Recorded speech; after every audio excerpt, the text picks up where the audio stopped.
Muito boa noite para vocês, pessoal. A gente está começando aqui mais um webcast da série Melhor do Mundo X, episódio número 45, hoje é dia 25 de setembro. A gente está falando direto da Vila Madalena, em São Paulo, e você, se estiver acompanhando essa gravação ao vivo, pode participar conosco através do chat, porque os nossos convidados já estão aqui para falar sobre cultura digital e processos de colaboração. E estão aqui no estúdio comigo duas pessoas que vão, tenho certeza, encantar vocês com esse nosso bate-papo.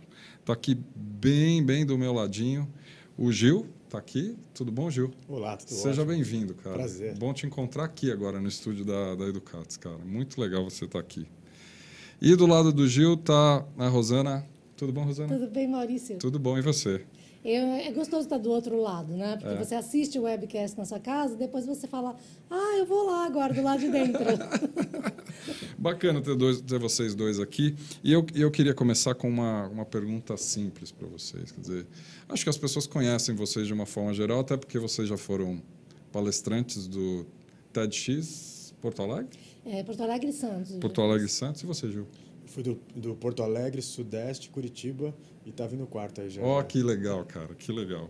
Queria que vocês explicassem para as pessoas como é que vocês chegaram nesse mundo digital, né? Da história de vocês, o que levou vocês a essa relação digital, porque vocês dois têm uma relação com o mundo digital íntima, eu acho, no trabalho, no dia a dia, sobre o que vocês falam, escrevem. Como é que foi essa história no mundo digital? Ladies first.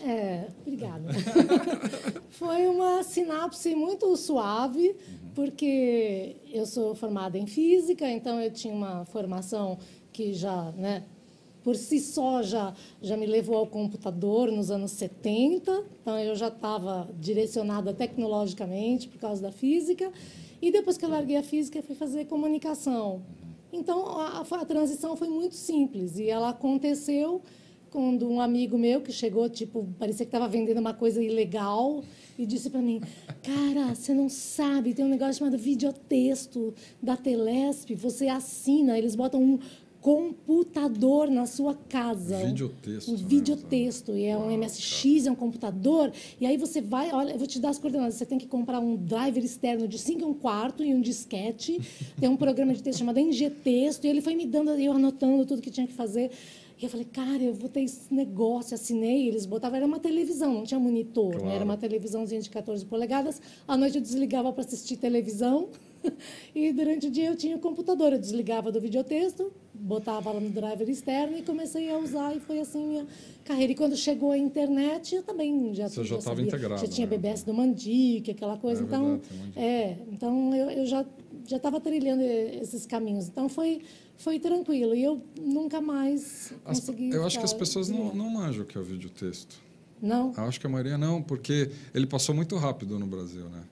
E veio da França, do Minitel francês, que, aliás, outro dia eu vi uma notícia também. Que acabaram de desconectar, né? Uma matéria hoje sobre o Minitel. E era um negócio horripilante, eu não sei nem explicar para o povo. mas muito avançado para a época, né? Era muito avançado. E era uma coisa que, de alguma forma, por exemplo, eu trabalhava na TV Cultura nessa época. E foi o Maurício Valim que me passou essa informação. Ele, o Tacos e mais umas pessoas. E, de repente, todo mundo tinha, não é só nós, a gente tinha. Parecia que era uma fraternidade de Pitagório, sabe? Assim, que senha e contrassenha na porta para poder entrar. Então, foi engraçado, porque a gente rapidamente articulou um grupo que usava, mas, para a época, já parecia uma coisa meio do outro mundo. E, tanto tempo depois, a gente ainda vê as pessoas se maravilhando com a internet. Eu me maravilho diariamente. Às vezes me decepciono, mas eu me maravilho diariamente até hoje. Agora, o teu dia a dia está totalmente na R7, totalmente ligado à internet, 24 horas, você está plugada. Quando você chega em casa, você continua com essa história, que eu vi que você tuita aqui, você tuitou coisas. O tempo inteiro, Então, quando as pessoas me acusam, eu sou muito acusado, né? Quando eu trabalhava mais em TV, eu era muito xingada. Era assim, a louca da internet, a tarada da internet, a chata da internet. Sempre era assim, um xingamento mais da internet. E eu falava, gente, mas isso é muito legal. Virou teu sobrenome, né? Exatamente. Então, e com o tempo, eu acho que todo mundo foi percebendo ainda estamos percebendo, né? O incrível benefício que isso ainda pode vir a ser. Então, eu sempre falo que a internet, para mim, é a última chance do ser humano dar certo. Se não der certo com a internet, vamos desistir do projeto. Genial, Rosana. E você, Gil, conta para nós, como é que foi a tua trajetória para chegar nesse mundo digital? Olha, eu tive acesso a essa máquina, só que era uma máquina que ficava no meu clube, na ACM, e aí ficavam 8 garotos atrás daquela tela monocromática tentando falar com alguém. A gente não entendia direito. Aí, passado um tempo, eu estava entrando na faculdade de desenho industrial, alguém chegou e falou assim, ó, tem um computador aí que é um tal de 286, e dá para a gente criar logotipos, dá para criar, enfim, papelaria diferente. E fizemos não tinha vaquinha online, mas fizemos uma vaquinha. Uma vaquinha analógica mesmo? Analógica, e compramos um computador em 4 pessoas, esse 286. Não era conectado em nada, era só sentar ali, e aí o Word, parecia tudo uma mágica, né? Porque você não precisava corrigir. E aí, passado um tempinho, eu tive a felicidade de em Paraty, numa viagem assim de final de semana, encontrar 2 professores da Universidade de Londres. E eles falavam assim, ó, tem um negócio vindo aí que é a internet, vai ter um curso agora em Londres e você não está afim de fazer esse curso? É a primeira vez que a gente vai fazer isso, Mass Communication e Internet. Aí lá fui eu, nos idos dos anos, enfim, já há bastante tempo, e aprender isso. E eu me lembro que um professor falou assim, esse negócio de internet aí é uma ondinha, vai passar já já. Vai passar rápido. E a gente viu que passou rápido. Estamos aqui. Vocês trabalham hoje, efetivamente, você também trabalha diretamente ligado a isso, né? Como é que dá para a gente definir cultura digital? Tem uma nova sociedade nascendo ao redor desse mundo digital? Dá para a gente falar um pouco sobre qual é o entendimento de vocês sobre cultura digital? Existe uma cultura digital. Tem gente que acha que não. Toda vez que eu vou no YouPix, a gente discute muito isso. Lá com o Bob, Bia né? e o Bob. Porque existe, sim, uma cultura digital. Todo mundo que está inserido percebe... Assim, você vê diariamente a modificação da linguagem, a criação de novas expressões. A língua está o tempo inteiro em mutação. A gente fica usando sem parar a língua, porque todo mundo se comunica por texto, então fica burilando a língua. Os memes, né, que até pouco tempo toda vez tem que falar do Dawkins, mas ainda tem gente que não sabe o que é meme, mas percebe que tem alguma coisa que viraliza, porque agora a mídia é você, né? As coisas se viralizam através de você.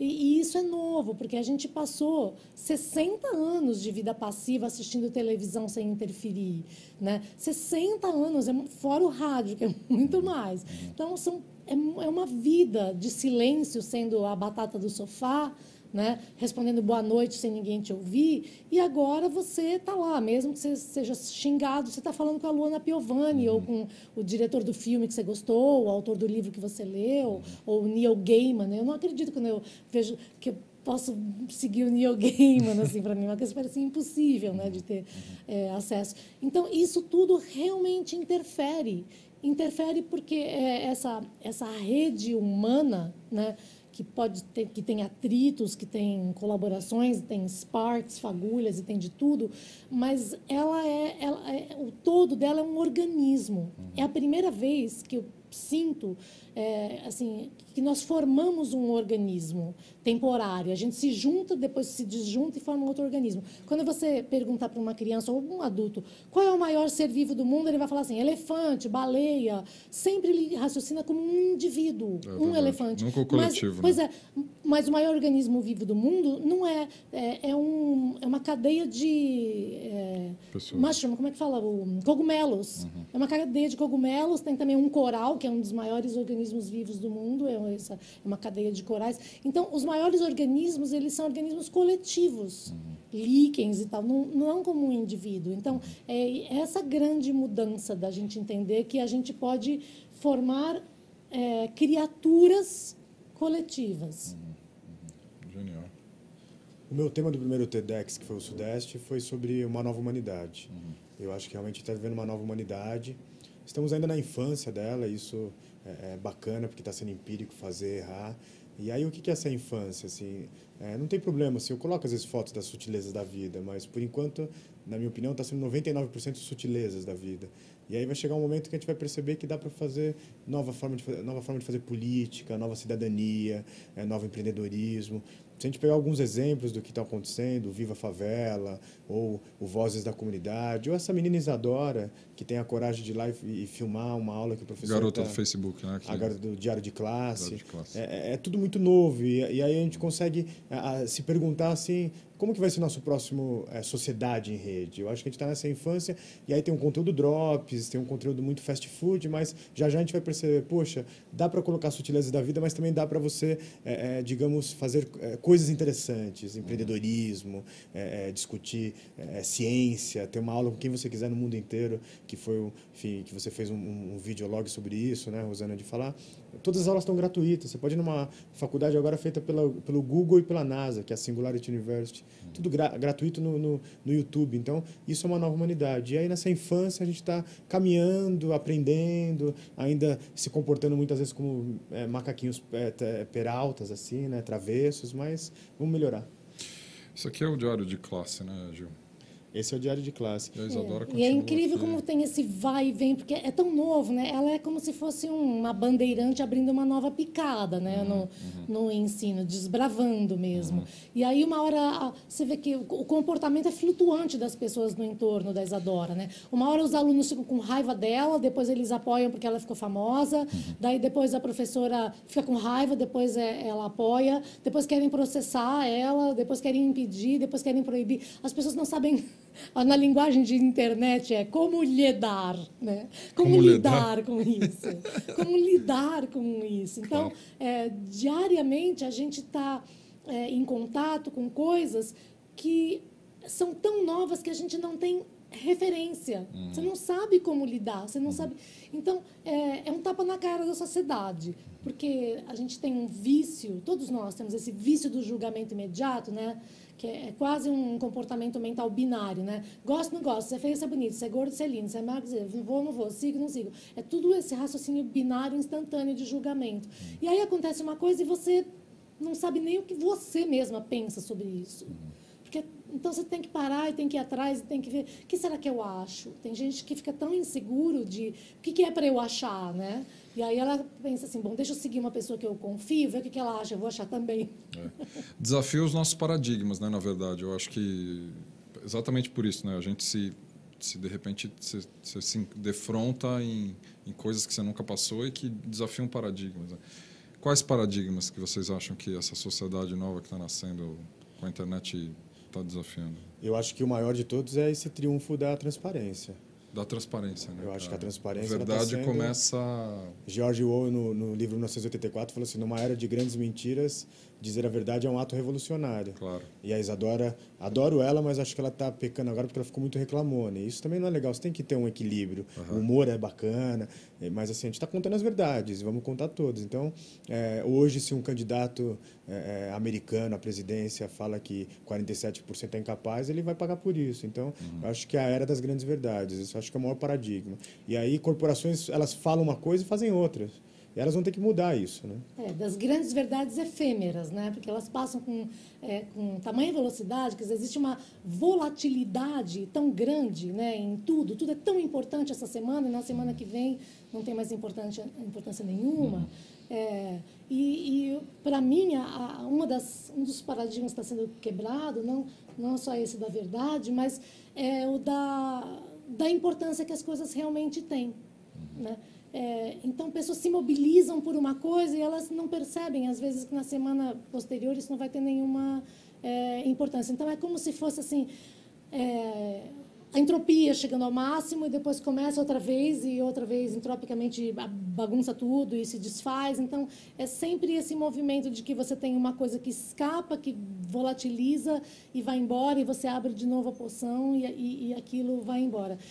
Esse movimento constante é quase uma maré, né? A gente hoje vive imperceptivelmente marés. Essas marés são as ondas desses virais. Eu, outro dia peguei, por curiosidade, peguei no Topsy mesmo, nada de científico, assim, fiquei fazendo as curvas de vários virais, assim, sabe? Luísa Porran, se está na pior, enfim, peguei vários virais e fiz a pesquisinha na curva lá no Trends do Google, todas as curvas são iguais. São iguais. Ela tem um pico, assim, depois daquele aparece long tail quase, sabe? Todas as curvas são iguais. Então, é o Gangnam Style, que ainda está subindo, mas vai. Então, e parecem ondas do mar. Sabe, parece aquela maré que vai e vem. De vez em quando vem um tsunami, leva tudo. Daqui a pouco vai. Então, existe uma maré dessa cultura pop que é uma espécie de pulsação da gente. E a pulsação brasileira, ela parece ser mais agitada que a pulsação de outros países. Média dos outros países, de né? Outros países, Mas aí, pegando um gancho, Rosana, eu acho que a próxima grande onda aí dessa maré, e eu tenho feito bastante isso, é experimentar a desconexão. Porque as pessoas elas estão cansadas de tantas redes de conteúdo. Porque você concorda que o conteúdo ele é um excesso. Assim. Às vezes você se sente atolado mesmo que esteja enfim, com a água pela canela. E aí as pessoas vão começar a querer redes de pessoas. Então, esses bate-papos aqui vão cada dia acontecer mais. O que a gente está chamando de as pessoas saindo do online e indo para o offline, o O2O. Isso está acontecendo muito. E a desconexão é muito bacana. Eu fui uma pessoa altamente conectada e até essa geração dos distraídos, que a gente não consegue almoçar com um amigo sem olhar uma hora no celular, ou tudo é uma foto, tudo essa sociedade do espetáculo. E aí, durante os últimos 3 anos, no mês de janeiro, eu me desconecto um mês. No começo é difícil, você fica com tremedeira. O que é desconectar um mês, Gil? No e-mail, no Twitter, no nada, Facebook, assim, no nada digital. Nada, assim, no máximo assim que você faz bem assim quando você está fazendo uma transição de uma cidade para outra, ali na África, por exemplo, que foi a minha última estada de 30 dias lá em Botsuana e outras cidades ali, e outros países, foi, vamos colocar uma foto, né? Porque ainda você mas assim, foram, por exemplo, 12 dias seguidos sem nenhuma conexão. E a impressão que você tem é que é uma grande roda gigante. A roda gigante, você entra, se diverte, dá umas voltinhas e vai embora. E aí e às vezes você precisa disso para se desconectar. E está provado. Eu fiz até alguns infográficos lá pela empresa que eu dirijo que muita conexão está realmente nos deixando malucos. Então, essa geração dos distraídos, essa geração... isso não tem nada a ver quando eu falo de geração, que são os jovens. Não, hoje, quem mais está entrando na internet é 45 anos mais. Então, eu estava na Sala São Paulo assistindo um espetáculo e vi que tinha uma senhora assim mais madura na minha frente e você vê que ela é uma frequentadora, só que ela não conseguia se desconectar do Instagram. Porque parece que quando alguém apresentou para ela o Instagram, parecia uma caixa de Pandora. Você está falando isso, hoje eu estava falando de oversharing, né? E aí tem um aplicativo que você usa para pesquisar as fotos do Instagram, que chama Statigram, e aí você põe /tag, põe a tag e pesquisa. Então eu pus assim, bolha do pé, bolha da mão. Aí tem assim, milhares de fotos de gente mostrando as bolhas, arranhão, machucado, hematoma. É impressionante, as pessoas elas compartilham a bolha do pé. Por quê?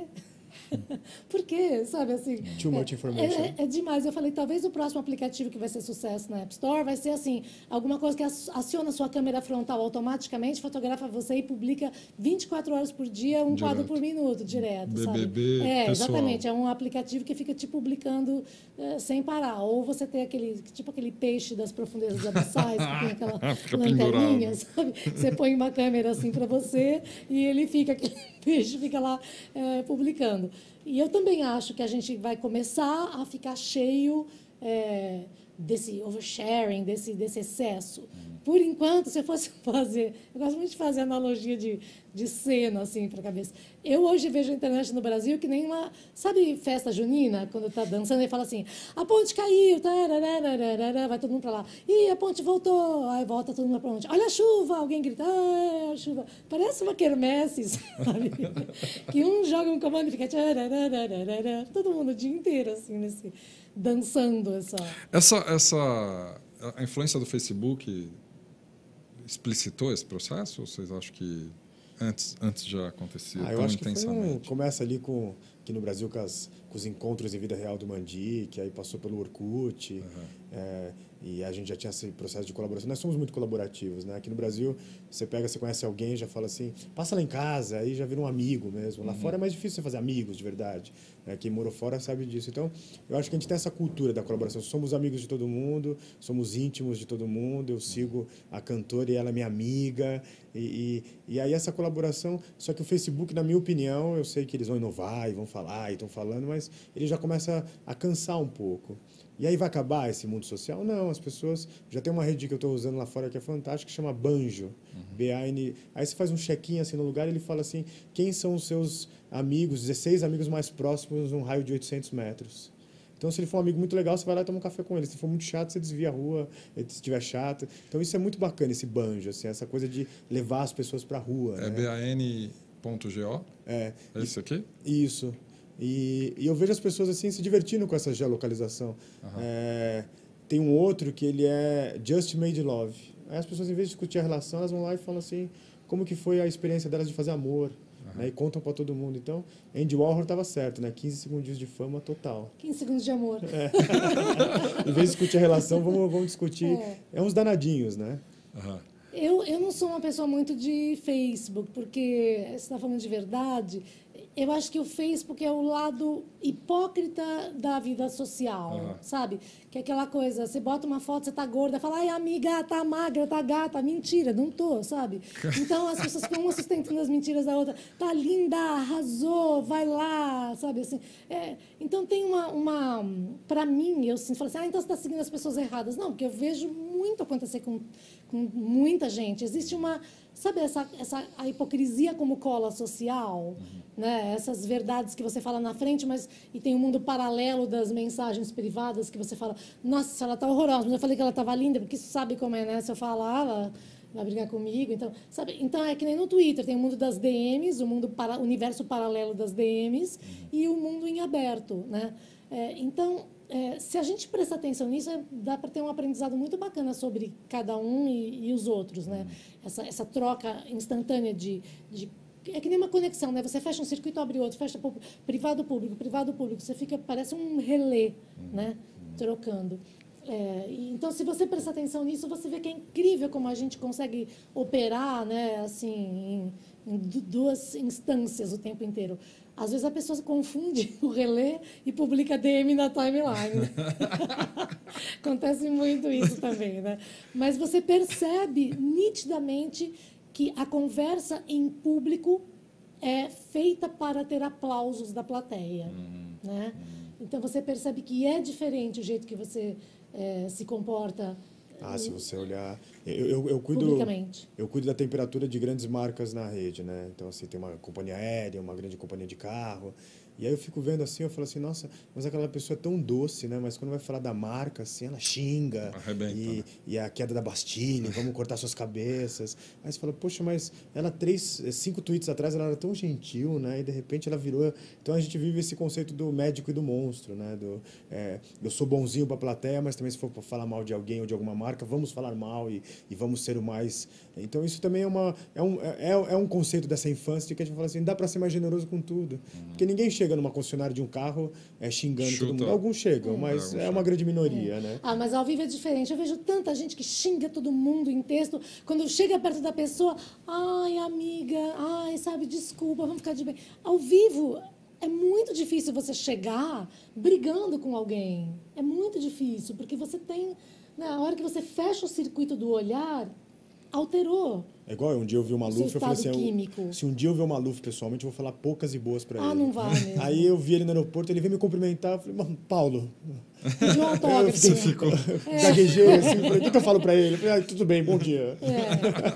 Mesmo porque, ao vivo, a pessoa, às vezes, tem um campo de carisma. Claro que tem. E você entra nesse campo. Né, E não é, fala assim, não é papo randômico alternativo, sabe assim? É porque, assim, né, isso é física. Elétrons em movimento geram campos magnéticos. É física quântica. Campo magnético. Física por isso quântica. Lembra que a gente está cheio de fio aqui, a gente torcia o fiozinho antigamente, porque queria campo para cancelar os campos que queriam em volta do fio passando elétron. A pessoa tem campo energético de verdade, tem carga. Então, você entra no campo da pessoa, de atuação da pessoa, a sensação é totalmente diferente dessa coisa, né, fria via teclado. Fácil falar. É verdade. Ninguém fumou nada aqui no estúdio, não, pessoal. Nada. Pode ficar tranquilo, a gente está bem... Eu estou no jejum do Yom Kippur, então... Aliás, você está aqui num dia muito especial, porque é aniversário da sua filhota. Filha, um dia muito especial. Feliz aniversário, querido. Muito legal você estar aqui nesse dia e nós vamos registrar esse parabéns aqui para sua filhota. Aqui na tela, ó, pessoal, está aqui o Just Made Love, que Dá uma clicadinha no vermelho. No vermelho? Pode ser no Brasil? Pode, vamos ver o que é. Olha lá, ele vai ampliando, né? Vai mostrando Olha que as o pessoal regiões. danadinho de Recife. Aí você vai clicando e você vai vendo o que está acontecendo exatamente. Né? Olha, pegar... o Planalto Central tá ruim, não tem ninguém lá em Planalto, Brasília. então, deixa eu botar aqui. Né? Não, Barimente lá. Lá tá todo mundo focado na... Olha, Aí ele vai falar qual a informação. Genial, mas as pessoas postam depois, não é durante, né? Só para saber. Em vez de discutir a relação, vamos lá, né? É igual uma Macumba Online. Uma Macumba Online eu acho fantástico. Quase 4 milhões de brasileiros fazendo uma mandiquinha. Sensacional. Macumba Tem Online. um voodoo também, antigo. Tem o voodoo eu tenho medo de agora. mexer com o voodoo. Agora, existe uma... Não sei se é assim, um dito de que as pessoas na internet estão rasas, né? Não sei o quanto isso diz por si só, mas superficiais, as pessoas tratam as coisas de forma superficiais, né? Eu mesmo vivi uma experiência essa semana. Essa semana, a gente ficou aqui no estúdio, nós fomos assaltados aqui, a maioria das pessoas aqui sabe, e o estúdio de segunda para terça passada foi praticamente destruído, e a gente parou a programação durante 2, 3 dias, e eu acabei, depois disso, postando 4, 5 fotos no Facebook de como é que ficou isso aqui. E foi muito legal, porque as pessoas foram solidárias, né? Aquelas mensagens todas, né? De indignação. Mas tiveram vários likes na minha postagem, né? E eu fiquei olhando disso, lógico que dá para interpretar os likes, né? Mas eu fiquei olhando os likes, eu falei, puxa, será que as pessoas gostaram disso? O que será que elas gostaram? Gostaram que eu postei? Gostaram que o estúdio foi assaltado? Gostaram... O que será que elas gostaram? Gostaram da foto? O que será que... Tem um comportamento diferente, né, nessa sociedade. Me parece que está se criando uma camada diferente de sociedade no meio digital. É o que você falou do Maluf, né? Virtualmente eu quero esganar o cara, mas na hora que eu encontro ele no aeroporto, tudo bem, você não deu um beijo nele, mas falei, o teu comportamento foi cordial, né? Como é que é essa diferença? Temos dupla personalidade agora, será? É o conceito de ser... A gente não tem que ser o mais curtido, nós temos que ser o mais interessante. Uhum. E ainda a gente está vivendo essa fase de vamos curtir tudo. Então, eu vejo aí a minha fronteira de estudo, esse contágio emocional. Você vê lá 30 pessoas curtindo a sua foto, aí você nem olha direito, você colocou, mas se a Rosana curtiu, se você curtiu, então vamos todo mundo curtir. Então as pessoas, eu acho que isso vai um pouco desse conteúdo drops e fast food que a gente está falando, das pessoas estarem um pouco rasas. Porque particularmente no ambiente do Facebook, no ambiente nessa rede metrópole, a gente está muito assim, vamos curtir tudo. Assim. Às vezes eu vejo as pessoas colocando coisas que não era para curtir, era para falar, puxa, tá precisando de ajuda, e a pessoa vai lá. Então esse ser o mais curtido e não ser o mais interessante, eu acho que a gente tem que começar a mudar esse processo. E aí eu acho que aqui no Brasil coloca um outro ponto, que o Twitter é tão bacana para você conseguir, tanto para o bem e para o mal, mas propagar coisas boas e tal. E o Brasil é um dos poucos países mais maduros na internet que quase caiu 30% de uso. E aí, vem usando menos. E aí eu falei assim, por que será? Aí eu imagino assim, que deve ser difícil você fazer coisas bacanas em 100 caracteres, 140 caracteres, né? Então, vamos pro Facebook, que é mais fácil colocar fotona. Então, acho que a gente está precisando olhar e falar assim, pô, vamos usar a internet também para coisas bacanas. Se a gente usar só 5% do nosso tempo para colocar coisa legal, legal assim no sentido de mudar, de ajudar alguém, de falar, faz um curso grátis, ou veja esse programa, pô, vai mudar a nossa sociedade. É que eu acho que são tantas camadas de realidade, né? Assim, a gente tem que conviver com tudo isso no Twitter e você parte, em geral, eu acho, de uma premissa errada. Você entra no Twitter e você pensa que tem um monte de gente igual a você, sentada ou com um celular, teclando, e elas estão na mesma vibe, o que não é verdade. Você pode ter um grupinho de pessoas que estão a fim de trollar alguém, você pode ter um outro que está a fim de azarar.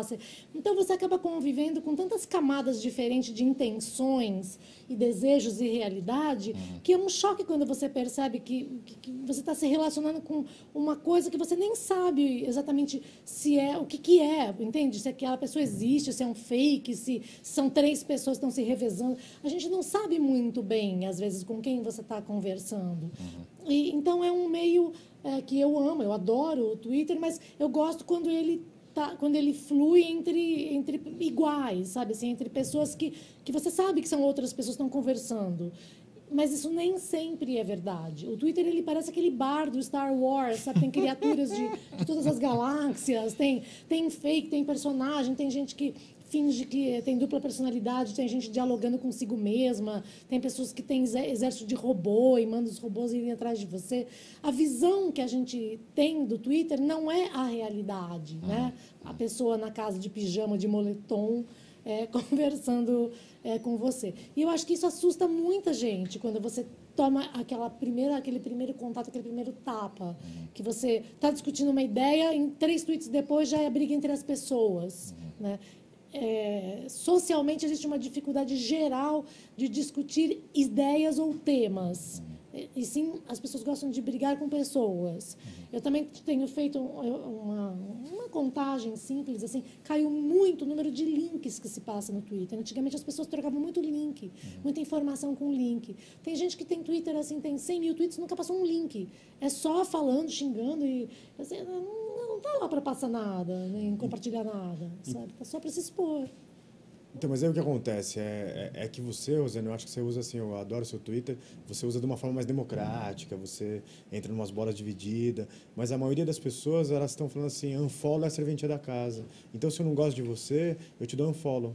Basta não gostar de uma coisa. E aí o que acontece? Você começa só a seguir o que a gente chama de efeito túnel, só quem é igual a você. É um horror. E se você não segue quem é diferente, quem tem seu ponto de vista diferente, você começa a não ter debate de ideias, o prazer da discordância, das ideias opostas que nasce a inovação. Nós por isso que eu não gosto do Facebook, porque eu acho o Twitter a rua e acho o Facebook um clube.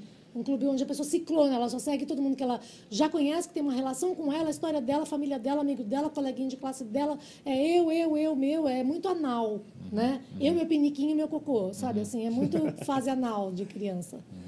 Então, mas esse efeito túnel é um negócio que a gente tem que repensar, porque assim, eu gosto de seguir pessoas que pensam completamente diferente de mim. Posso discordar de tudo, mas eu falo, o que será que ele tem para dizer? Senão a gente vai acabar virando aqui todo mundo republicanos e democratas. Instiga, né, na verdade, né? Eu acho que divergência ou diferente acaba instigando, né? Você, no mínimo, a pensar, né? É legal. Tem algumas perguntas aqui na... Antes de colocar as perguntas, eu queria...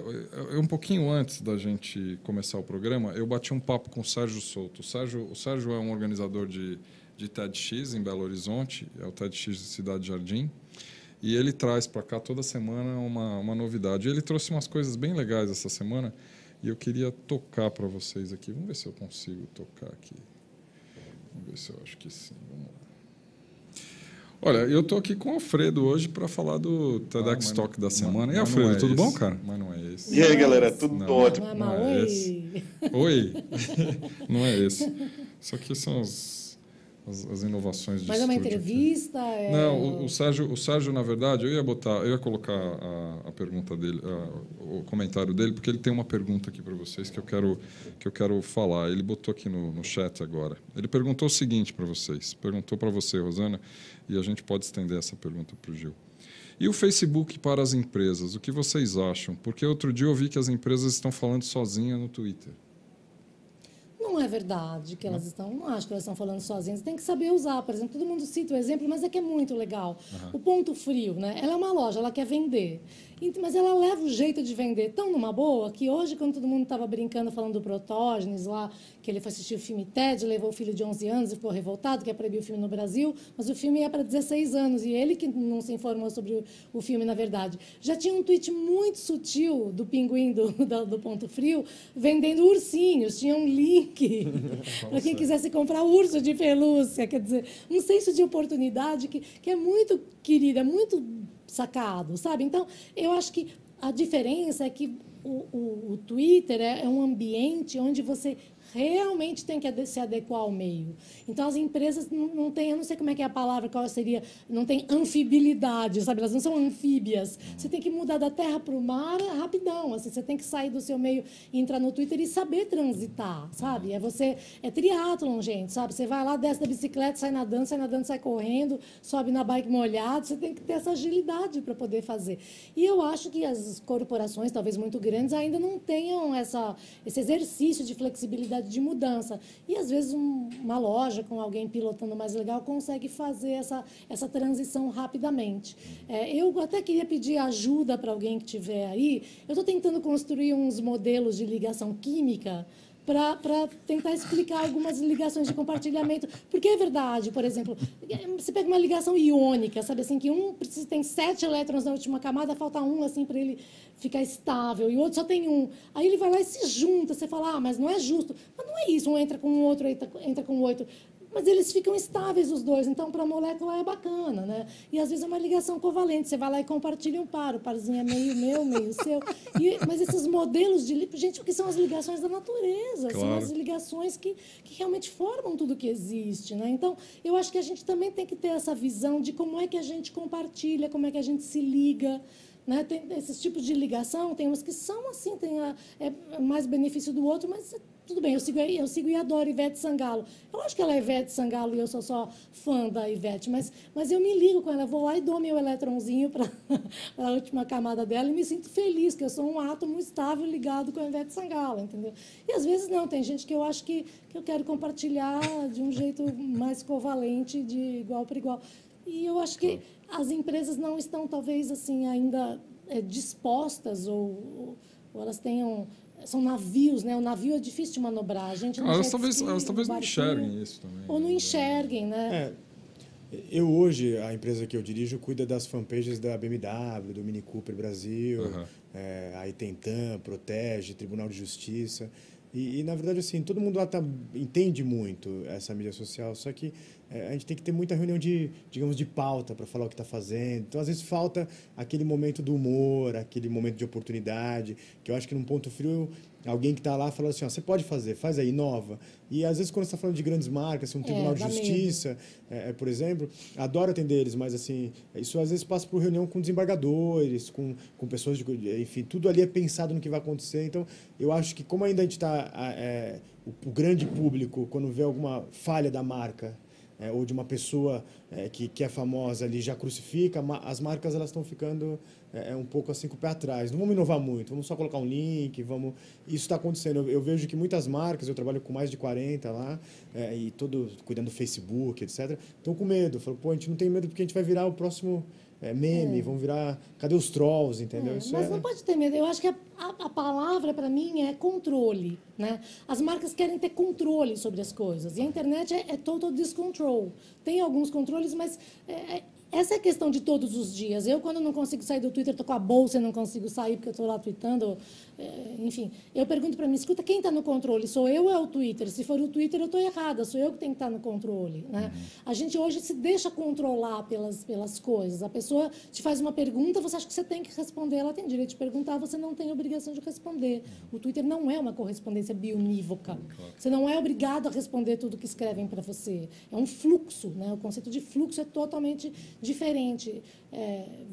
Quando você está lá, o rio passa, você mergulha, vai embora, o rio continua e você sai. Mas o rio continua, o fluxo continua. Você não tem que voltar atrás e responder as mensagens que ficaram. Ficou, tente outra vez, liga mais tarde, passa mais tarde. Tem uma questão aqui do Pablo, ele colocou uma questão relacionada à mudança da TV com o impacto da internet e a mudança que a TV vai sofrer. E se vocês acham que a TV está se inspirando na internet para uma transformação de fato. Você está dentro desse jogo. Há quanto tempo você está envolvida com televisão? Desde 30 anos. Como é que você vê essa transformação acontecendo? A TV não está entendendo nada. Não está entendendo. Basicamente basicamente, ela não está entendendo nada. Porque você imagina uma família que foi muito rica, poderosa durante 60 anos e todo mundo atendia, passava na rua e mandava beijo, de repente ela ela perde um pouco esse poder, sabe? É complicado, ela não sabe lidar com isso. Então a TV, ela quer ser interativa, ela não sabe como ser interativa. Ela quer ou dar um pouco de espaço, ela quer se beneficiar do que está acontecendo na internet, mas ela só consegue pensar em pegar vídeos que bombam na internet, fazer um quadrinho. Vamos ver o que a galera está falando nessa semana com os vídeos que mais bombaram na internet. E passa numa tela pequenininha com uma moldura, como se fosse programação dela, os vídeos da internet. Ela se apropria, ela não consegue dar voz. para a internet, né? Então é sempre assim, mas a gente vai abrir a nossa tela e vai botar a internet ao vivo? Não, que medo, vamos perder o controle. Sempre aquela coisa. Se alguém falar um palavrão, ficar nu na tela, enfim. Então a TV, ela tem medo de abrir, e até compreensível, porque é uma indústria muito poderosa, envolve verbas bilionárias, e você corre o risco de abrir um flanco, né? Que nem você falar, vamos pôr, temos aqui um castelo e a gente vai deixar hoje, vamos deixar a portinha dos fundos aberta para ver se alguém entra. Alguém entra pela janela e rouba no estúdio sem estar aberto, imagina. Então a TV tem medo. Ela quer se modernizar, ela não sabe como, ela tem medo de perder o controle e ela ainda não entendeu, na minha opinião, o que é interatividade. Ainda não entendeu. Você vê que os eventos ao vivo na TV são maravilhosos, é perfeito para Twitter. O Oscar usa bem, o Twitter faz acordo em premiações para colocar tweets no ar. No Brasil, você não vê ainda colocando tweets no ar, porque tem que censurar primeiro o Twitter, tem que passar por um limbo, a prova, e aí põe o tweet, aí você está lá ao vivo e vê que está com delay, aí a televisão ainda não conseguiu se entender com a internet. Ela tem medo que a internet vá tirar a audiência, quando a internet é um booster para a audiência. E coloca nesse caldeirão aí que acabou de sair uma pesquisa, 81% das crianças de até 2 anos que os pais têm algum gadget online, seja um celular, ou um PC, ou qualquer coisa, ou um iPad, já viram pelo menos 80 vezes a galinha pintadinha no YouTube. Então, você está nascendo uma geração que ela começa a se questionar o que é TV para ela. Ela começa a crescer com 2 anos de idade achando que a TV pode ser o YouTube. Então, você vai ter uma mudança grande ali. Até no on-demand, né? Aí você começa a entrar com também as questões de on-demand, eu poder assistir os vídeos a hora que eu quero, ou os programas a hora que eu quero. Né? Por isso que a TV ela vai ter que se reinventar e voltar para o ao vivo. A televisão hoje, para mim, só tem sentido ou quando ela tem que ter uma dimensão ao vivo. Ou todo mundo está assistindo a mesma coisa que é gravada, mas as pessoas estão assistindo e estão curtindo coletivamente ao vivo. Ou é um grande evento ao vivo e todo mundo se junta para ver futebol, Oscar, e todo mundo fica discutindo junto. Quer dizer, então ela tem esses momentos em que ela capitaneia, ela realmente ancora, né, essa massa ao vivo, e ela se presta muito bem a esse papel. Agora, essa coisa dela fazer a grade, passar o que ela quer na hora que vai me dizer que eu tenho que assistir, sendo que eu posso ver depois a hora que eu quiser, isso já não faz mais tanto sentido. Eu vi um festival que estava acontecendo na Europa e passou aqui, aí eu fiquei surpreso com quantos brasileiros estavam vendo ao vivo no YouTube. E aí é interessante que você está lá na sua casa, no seu sofá, e aí você começa a twittar e começa a achar os amigos. E a impressão que você tem é que você está no show mesmo, que você está ali participando daquilo, que você está... Independente se ele está acontecendo lá na Bélgica, mas você está aqui do Brasil participando, fazendo parte. Então, esse fazer parte, que eu acho que é o grande canal dessa nova TV social. Hoje você vê, coitado, eu tenho pena às vezes da plateia do programa de auditório que foi lá, passou o dia esperando, foi de caravana, ganhou lá assim uma caixinha de suco, uma banana e um sanduíche, e ela passa o programa inteiro lá, aplausos. Assim, gente, põe um disco de aplauso, põe um som disco de aplauso. É da época do videotexto. Mas a televisão ainda, os programas de auditório ainda são assim. As pessoas vão lá e só aplaudem e não tem função. Você vê um programa, às vezes, novo, que é lançado agora, tem a plateia não tem função. Claro. Coitado, o que eles estão fazendo lá, gente? É função de plateia. Mas põe gente virtual lá. Com os avatares. Com os avatares, as telas. Eu achei o Sérgio aqui. Achei o vídeo do Sérgio aqui, que eu gravei agora há pouquinho, né? Então, vou tentar tocar aqui para a gente ver o que o Sérgio disse para nós. Nós estamos aqui com o Sérgio, toda semana com a gente aqui, para trazer sempre alguma novidade legal. Fala, Sérgio, tudo bom? E aí, Maurício, tudo jóia e você? Eu tô ótimo, cara. O que rola essa semana aí? Conta para nós. Então, o tema dessa semana é tão legal que eu consegui achar vários exemplos e foi até difícil selecionar alguns para poder falar aqui hoje, porque tem muita coisa bacana sobre colaboração, sobre tecnologia, esse mundo digital, né? Eu acho assim, eu até pesquisei muito com relação ao crowdfunding, então tem tantos sites, tantas ideias legais que tem a ver com essa ideia. Eu falei assim, não vou falar disso, não, porque acho que está todo mundo falando. Vou tentar arrumar uma coisa diferente que também tem essa transição entre o virtual, entre o real. E daí que eu achei tem uma notícia que eu pesquisei aqui. Tem uma cidade no Reino Unido que chama Monmouth. E eles resolveram criar uma Monmouthpedia, que é a primeira Wikicidade do mundo. Que legal. E é o seguinte, eles colocam em vários lugares notáveis da cidade o QR Codes para as pessoas, os turistas, poderem lerem informações turísticas sobre esse lugar. E o mais legal de tudo é que tanto os turistas quanto os próprios moradores, eles podem escrever artigos e complementar esse arquivo de histórias sobre a cidade. Então, assim, acho que é uma cidade pequenininha também, então é uma ideia que, além de movimentar essa tecnologia, essa troca de informação, eu acho que também incentiva o comércio local, o turismo, e uma coisa leva a outra, né? Eu achei isso muito legal. Que legal, cara. Eu vi mesmo aqui, ó, tava olhando aqui na Wikipédia, né, na página deles. Olha só, o cara tem isso aqui deve ser um lugar histórico, tá vendo? Shire Hall. Tem o QR Code aqui, né? Isso. E lá na enciclopédia as pessoas escrevem. Pô, muito legal isso aqui, Sérgio. Legal, né? Eu achei isso legal. muito bacana. E é uma coisa muito fácil, né? O QR Code é uma coisa, apesar de não estar não é muito utilizado por aqui no Brasil ainda, assim, não é tão difundido. Acho que lá fora eles conseguem, às vezes, dar uma utilidade mais bacana para essa tecnologia. Muito legal, cara. A outra notícia bacana, ideia, um projeto legal que eu selecionei é o Home Sweet Home. O Eduardo, que teve a ideia, um publicitário, ele teve a ideia de criar esses guias turísticos colaborativos. Ele seleciona na cidade, ele começou com Curitiba, é a primeira que começou com esse projeto, ele selecionou personalidades bacanas da cidade, pessoas de várias áreas do mercado, para poder dar dicas de onde ir, do que fazer em Curitiba. Daí, essas pessoas agora estão aqui no site e se você quiser comprar um guia de Curitiba, você vai lá, seleciona o perfil das pessoas que você quer, você escolhe 4 perfis das pessoas que têm mais a ver com você e eles montam um guia de acordo com essas dicas dessas pessoas e enviam para você pelos correios.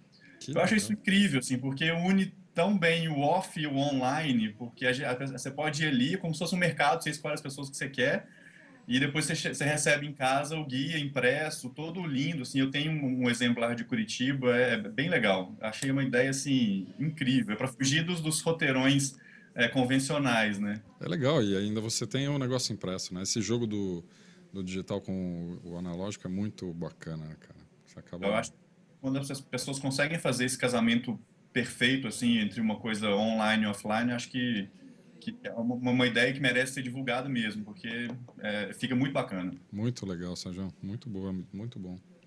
Eu tinha essas duas notícias para falar hoje, mas aí alguém também compartilhou na minha timeline um outro projeto que eu achei bem legal. Vou falar rapidinho dele. Uma página, um perfil no Pinterest resolveu criar um board que tem um título de As Suas Falam.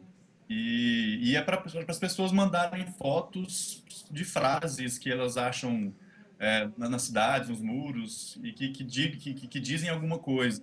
Eu achei isso tão legal, porque qualquer pessoa pode colaborar, você coloca uma hashtag, até anotei a hashtag aqui, As Suas Falam, que eles pegam essas fotos e colocam nesse álbum colaborativo. Que legal. E aí, a descrição é super legal também, que ele fala assim, que hoje em dia muita gente quer falar, desabafar, motivar e inspirar os outros. E mais do que isso, querem ser ouvidas.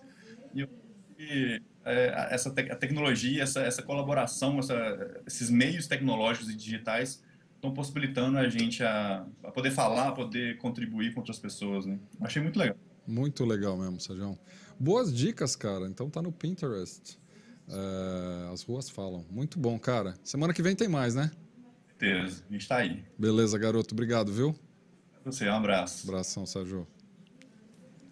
Agora foi, certinho. O Sérgio estava falando isso de que as pessoas querem falar, querem ser ouvidas. Verdade, a gente concorda, todo mundo concorda com isso. Mas eu acho que às vezes é anterior, pelo menos eu sinto na minha densa convivência com tanta gente assim. Porque tem gente que quer falar, mas às vezes ela nem sabe o que ela quer dizer. Então ela não quer falar, ela quer um abraço, sabe? Ela quer ser percebida. Ela quer a sua existência reconhecida. É como se, assim, que se existir não fosse suficiente se alguém não carimbar o seu passaporte da existência. Então, ela quer o carimbo, ela quer dizer que é lícito que ela esteja lá, que ela possa falar, que ela...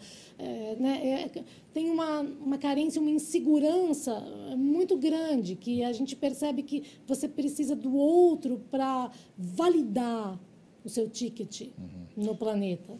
Muita gente fica tentando ser validado pelo outro. E nessa busca, eu acho que tem muito... né? É reconhecido. E eu acho que talvez por isso no Brasil a gente tenha essa onda gigantesca de famosos e famosos, que é o famoso, porque o reconhecimento de um famoso, assim como aparecer na televisão, valida 1000 tickets ao mesmo tempo, né? Fantástico. Mas o que eu gostei que o Sérgio mostrou é que valida essa nova fronteira aí da sociedade em rede, dessa colaboração humana, que é o que a gente está chamando de social good, que a gente está chamando de cidades criativas, dessa economia criativa, desse empreendedorismo social.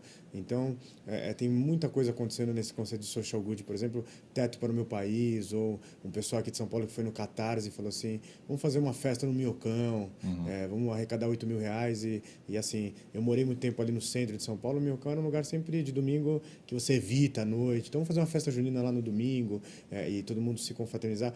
Então, essa fronteira de cidades criativas, de social good, de empreendedorismo social, de economia criativa, e até do anonimato, eu mando minha foto e coloca lá, e vamos colaborar, vamos fazer um site, As Ruas Falam, né? Isso é muito bacana, porque antes também ficava preso a um blog de alguém que falava As Ruas Falam, agora é esse coletivo. Então, essa inteligência coletiva está sendo o próximo passo, né? Ela ocupou o espaço que a televisão tinha, os veículos impressos de jornais, revistas, que pautavam basicamente a sociedade com esses grandes temas, né? Vocês acham que... Como é que dá para comparar esses veículos que eu chamaria de oficiais, vamos dizer assim, TV, jornal, as revistas semanais e hoje a internet? Tem, por exemplo, uma Isadora do Facebook não está pautada pela televisão, ela foi pautada depois, né?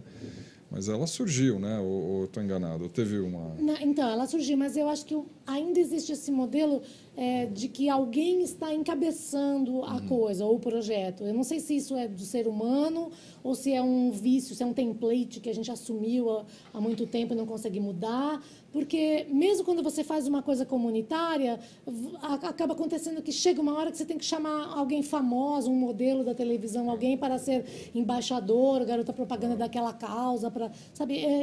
É complicado, porque se você às vezes não tem alguém muito famoso para dar visibilidade, é difícil você fazer aquilo funcionar só naquela cidadezinha.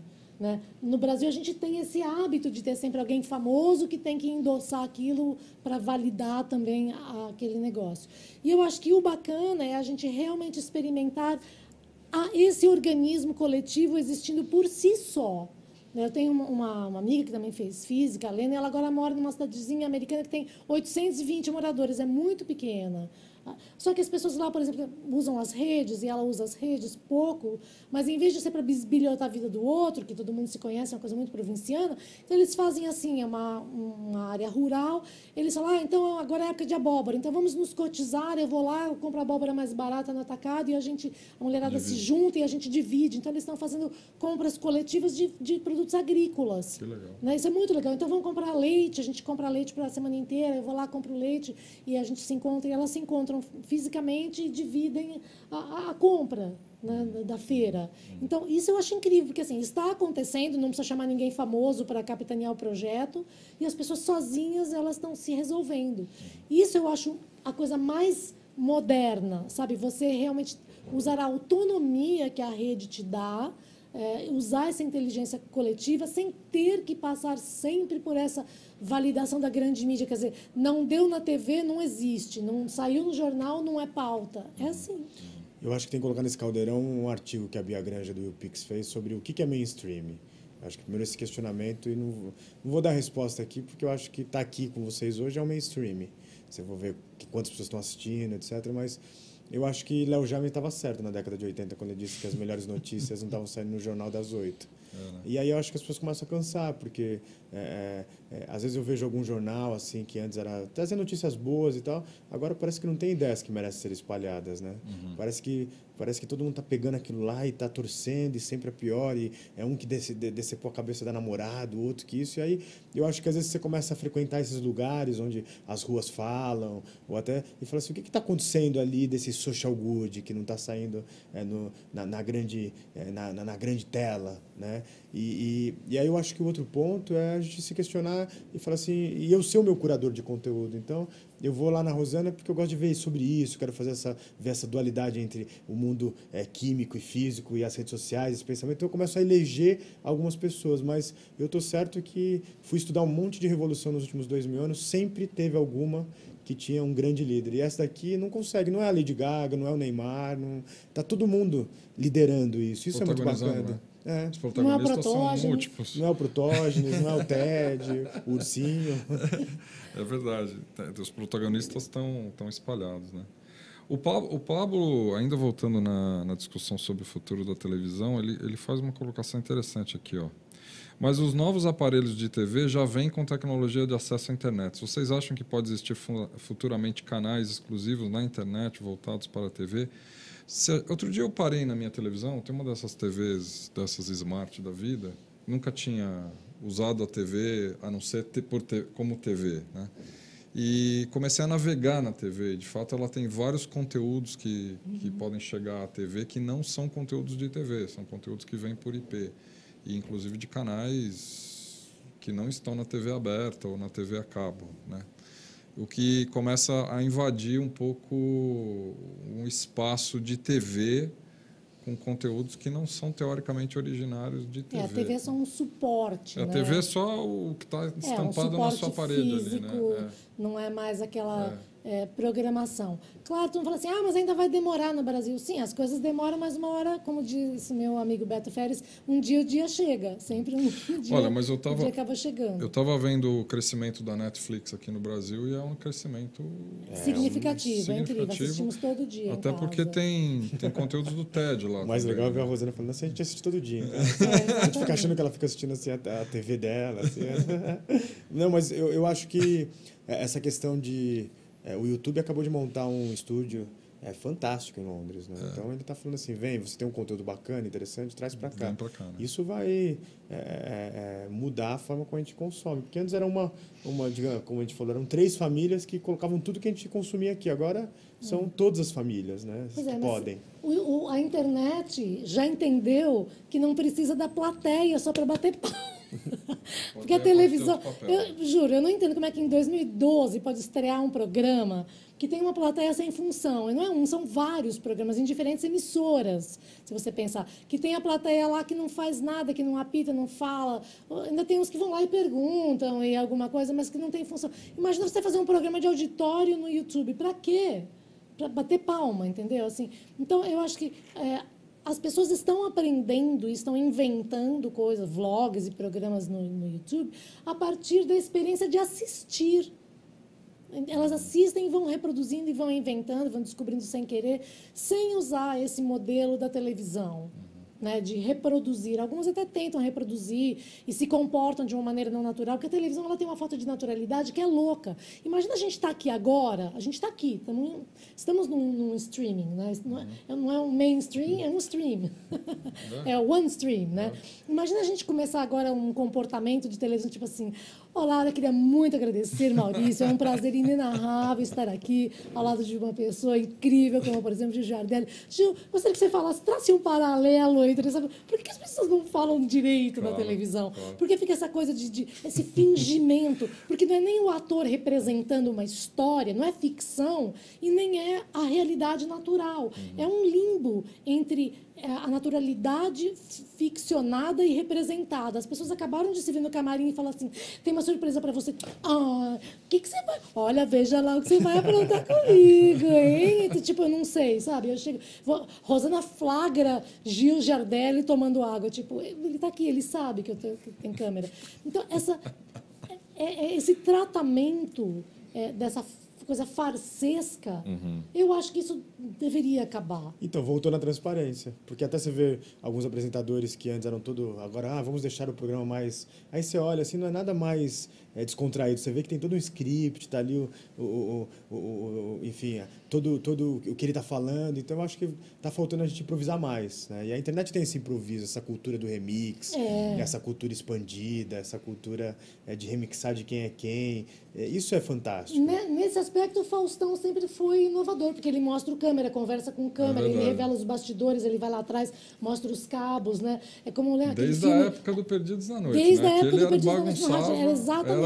Me lembro sempre daquela cena do filme do Mel Brooks, que a câmera vem dando um zoom, assim, tem a família jantando, e daí ela bate no vidro, quebra o vidro da sala, todo mundo olha para dizer pro cara, ei, isso aqui é um filme, tem uma câmera. Claro. Né? No Perdidos da Noite eu fui lá na plateia, e lá você podia se manifestar. Então ninguém ia te colocar para fora, faz isso hoje. Você vai ser colocado para fora. Então, eu acho que a gente tem que repensar, isso está acontecendo com tudo, com política, né? Com tudo, com as escolas. O conceito de escola hoje, pessoal, eu sou da academia, sou professor, mas espaço concreto e aula cronometrada, não tem como. O aluno ele quer aprender de outra forma. E a relação de autoridade, né? Assim, eu mando, você fica quieto. Quer dizer, tá tudo se reconfigurando, porque a autoridade, ela não pode ser imposta só hierarquicamente. A autoridade é que nem a liderança. Ela tem que ser reconhecida, ela é conquistada. Você tem que fazer com que o grupo reconheça em você um líder que as pessoas tenham prazer em seguir durante aquele momento, ou aqueles 45 minutos de aula. Elas têm prazer em estar lá. E não por uma imposição que você começa a fazer aquele jogo. Vou fazer a chamada no fim, porque assim todo mundo é obrigado a assistir minha aula. Tipo, assistir quem quer. E se for reprovado por falta, I'm sorry. Sabe, assim, tem as suas consequências. Tem as suas consequências. Então, a gente tem que aprender a ter autonomia, responsabilidade. Sabe, eu acho que são esses músculos que a gente tem que oferecer exercícios para que todos flexionem. Tem um músculo chamado ética, que precisa sarar muito esse músculo da ética. Que a gente está numa linha tênue que eu falo para os meus alunos assim, a gente tem que entender qual que é a linha tênue entre liberdade e libertinagem, né? Eu acho que isso é uma coisa que a gente tem que repensar. Assim. É claro que tudo é liberdade, todo mundo tem direito à liberdade, a falar o que deseja, o que quer, mas o que é liberdade acaba indo para uma grande libertinagem. A liberdade nunca foi tão mal compreendida como hoje. Porque eu acho que tem uma crise de raciocínio, não de informação. Porque informação não é conhecimento e conhecimento não é raciocínio, são coisas distintas. Então, ontem, por exemplo, eu dei uma opinião sobre um programa na TV. Eu fiz uma crítica a um programa de TV. Imediatamente aparece uma pessoa que vem criticar o fato de eu estar criticando. E aí ela diz, porque você só fica criticando, e ela não percebe, não tem consciência de que ao dizer isso ela está fazendo a mesma coisa que eu. Claro. Só que eu critico o programa e ela critica a mim. Ela não consegue perceber, porque ela acha que ela pode me criticar e eu não posso falar do programa. Claro. Entende? É uma visão distorcida que a gente tem da liberdade. A gente acha que liberdade é quando todo mundo faz o que você quer e todo mundo está de acordo com vocês. Não é liberdade, né? Meninos, eu adorei conversar com vocês. E o nosso tempo foi embora assim, numa velocidade incrível, né? Então, e as pessoas têm outras questões que estão aqui, mas eu acho que a gente conseguiu estimular a abertura de um debate bem interessante, principalmente porque eu acho que na comunidade do TED, uma pergunta que eu não fiz para vocês foi como foi palestrar no TED, né? Que eu acho que eu gostaria que a gente estendesse mais 2 minutos para vocês falarem sobre essa experiência, né? Você já está virando palestrante de carreira no TED, né? Mas eu vejo esse universo do TEDx e principalmente aqui no Brasil como talvez o exercício de uma cultura que é meio digital, meio analógica e começa a se compor numa rede do bem, assim, numa rede de geração de valor social, né? Agora, eu queria perguntar para vocês, como é que foi palestrar, qual foi a sensação de poder participar de um evento TEDx? O que isso trouxe para vocês de alguma forma? Eu acompanho o TED há muitos, muitos anos, sempre tive muito desejo de estar lá assistindo. Eu assisti há muito tempo as palestras. Sou tradutora voluntária do TED, sempre quis ter alguma ligação. Quando eu fiz o TEDx de Porto Alegre, para mim foi um dos momentos assim mais lindos da minha vida, da minha carreira, porque o entorno era inacreditável, quer dizer, eu falei que eu nunca ia ter chance de estar naquele palco no Teatro São Pedro, em Porto Alegre, um lugar que é assim, é um altar, um lugar solene, lindo, com pessoas dispostas a compartilhar coisas umas com as outras, todas. E eu estava exatamente naquele limiar entre estar morrendo de vergonha de ter feito uma palestra muito pessoal, contando detalhes da minha infância, de como eu pensava, de como eu cresci, das coisas que eu descobri sozinha. Então, muita vergonha de estar contando uma coisa, né, muito íntima, assim, de dentro da minha cabeça e colocando para o mundo aquilo. E ao fazer aquilo daquele jeito e me desnudando, né, e me despindo para poder fazer aquilo de uma maneira centrada e sem medo, e sem nenhuma prepotência, foi um dos momentos em que eu aprendi a diferença entre você estar centrado e você falar uma coisa que para você faz muito sentido e você falar aquilo sem nenhuma arrogância de que aquilo é apenas aquilo, não é melhor, não é pior do que nada nem ninguém, é apenas uma exposição de alguma coisa. E de receber das pessoas um calor de volta aquilo e um querer bem por estar compartilhando aquilo, que foi, para mim, um dos momentos mais incríveis da minha vida profissional, de tudo que eu já fiz em TV. Não é dar audiência, não é dar o Ibope, não é ter 1 milhão de hits, não é ser viral, não é ser um hit. É uma coisa realmente assim de você soltar o ar e... Trazer você, né? E respirar com todo mundo, sabe? Assim, foi, para mim, muito, muito, muito lindo. As pessoas que organizaram aquilo, elas não existiam como grupo, elas passaram 9 meses em função de organizar aquele TED. Foi lindo, você estava lá. Tiveram assim, momentos incríveis. O Papai Noel, aquela professora de 80 e tantos anos que deu uma palestra que eu chorei assim, eu fiquei, assim, foi lindo. Como público, você também se tocou. Nossa, foi muita emoção, gente, juro. Foi muita emoção. Para você, Gil, como é que foi? Olha, eu já estou em 3 TEDs e todos eles eu chorei. 2 foram nos bastidores, porque é um dos dias mais mágicos assim que você vive. É coroar todo um trabalho. E não é só um trabalho, mas é um pensamento, porque apesar de nós sermos os palestrantes, mas a gente representa ali uma parte da sociedade que pensa igual a nós. E no primeiro TED Sudeste eu fiz parte daquela família, eu consegui entrar naquele clima e foi muita emoção assim por ser o primeiro. Eu voltei para casa assim pro hotel muito feliz. Aí no segundo, que foi o TED Porto Alegre, foi assim, faltando uma semana eu consegui um contato para um patrocínio e para eles fecharem aquilo e ver aqueles meninos e foi muito realizador. Agora, foram fantásticos, mas o TED Curitiba que eu fechei e eu fiquei 3 semanas, eu passei 2 finais de semana inteirinho preparando minha apresentação e o pior da apresentação é você criar o conteúdo, aí você cria 500 slides, aí você tem que cortar para 12 minutos, né? Então isso é muito difícil e aí eu fiz aquela palestra e não ensaiei. Aí eu fui lá assistir o dia inteiro, né? Como não tinha feito nos outros. Eu assisti o dia inteiro e eu era o que fechava o evento. E aí eu mudei na última hora a minha palestra. E aí eu fui aplaudido de pé e eu chorava, assim, porque eu... e aí são as minhas convicções. Eu senti que tinha assim, uma legião de espíritos do bem, assim, de as pessoas entregando rosas brancas, porque eu pedi para entregar no final. Foi tudo... Fez parte de uma... Sei lá, eu acho que entrei numa outra dimensão. Foi 3 dias que não esquecerei. Muito legal, cara. Olha, e se vocês quiserem ir mais a fundo nesses 2 aqui, chegarem mais perto deles, eles estão na internet, obviamente, né? O Gil está no giljardelli, com 2 Ls.com.br, é isso, Gil? Exatamente. E a Rosana está no R7, notícias... r7.com/Rosana. Pode comprar um mini projetor. Uma URL super fácil, r7.com/Rosana. r7.com/Rosana, é isso aí. Os 2 estão aí. Olha, adorei conversar com vocês, viu, gente? Eu queria agradecer imensamente. Obrigado, Rosana. Obrigada, no dia do aniversário da sua filha, né? Pois é, Yom Kippur, dia do perdão. Muito obrigado. Estou aqui meditando sobre os meus erros. Não está tomando nem água, Rosana, aqui hoje. Ela está levando a sério mesmo.